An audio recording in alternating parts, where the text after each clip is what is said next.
రోజు ఆఫీస్ నుంచి లేట్ గా వస్తే వంట ఎవరు చేస్తారు? నన్నేమైనా పని మనిషి అనుకున్నారా ఏంటి? ఆఫీస్లో వర్క్ ఎక్కువగా ఉంది అత్తయ్య. రేపటి నుంచి పర్మిషన్ తీసుకొని కొంచెం ముందుగా వస్తాను. ఫస్ట్ వెళ్ళి కాళ్ళు చేతులు కడుకోరాపో.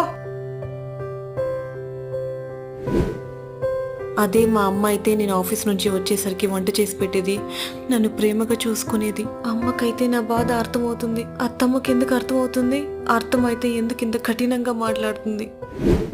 ఇందా తీసుకోమా నీళ్లు. వంట చేసేసారా అత్తయ్య? చెప్పనేలేదు. బాధపడ్డావా?